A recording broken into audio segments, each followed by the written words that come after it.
Hi everyone, welcome to the Highlights from Ukraine podcast, your daily audio summary of the latest news reported in the Ukrainian media. My name is Artem, and here is the news.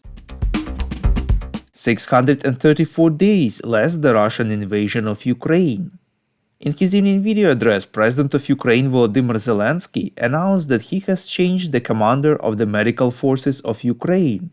Instead of Major General Tatiana Ostashchenko, Zelenskyy appointed Major General Anatoly Kazmierchuk. Before, Kazmierchuk was the head of the National Military Medical Clinical Center in Kyiv. The president stressed that the task for the new commander is to reach a fundamentally new level of medical support for the military. Quote, "The experience of the effectiveness of specific units should be extended to the entire defense forces," said Zelenskyy. Defense Minister Rustem Umerov listed the tasks to be completed in this sector, reports Ukrinform. First, utmost digitalization of processes and adhering to all the standards of medical provision, including the supply of high-quality medical equipment. Such problems as low-quality tourniquets must not exist at all. Second, development of the tactical medical training system meeting the NATO standards with corresponding resource supply mechanism. Implementation of all medical practices needed on the battlefield, which will allow medics saving as many lives of Ukrainian soldiers as possible. Third, facilitation of constant rotation of personnel between tactical and strategic levels for receiving and sharing experience of the whole cycle of treatment of the wounded, the injured and the sick. Ukraine's Human Rights Commissioner Dmytro Lubinets informed that Ukraine managed to return Bogdan Yermokhin, a teenager who had been deported from Russian-occupied Mariupol in southern Ukraine to Russia, where he received a draft notice, reports Radio Liberty. Lubinets said that Qatar, UNICEF, and Ukraine's embassy in Belarus took part in negotiations with Russia that culminated in Bogdan's return to Ukraine.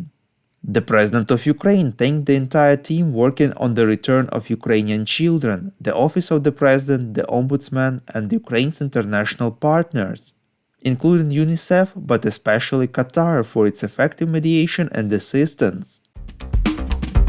We would really appreciate if you could recommend us to your friends and family, as well as share information on social media.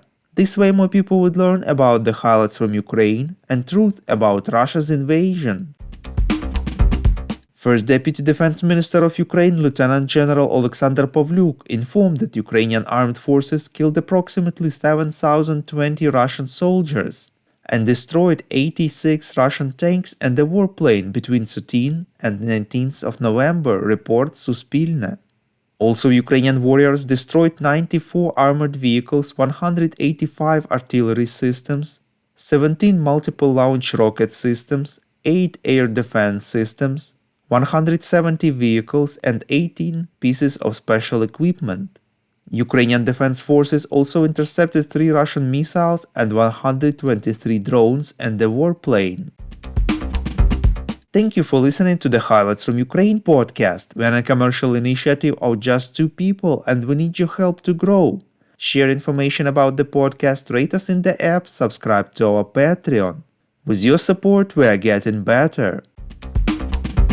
We call on you to demand from governments of your countries to impose the toughest sanctions possible on Russia and its citizens to stop their invasion of Ukraine.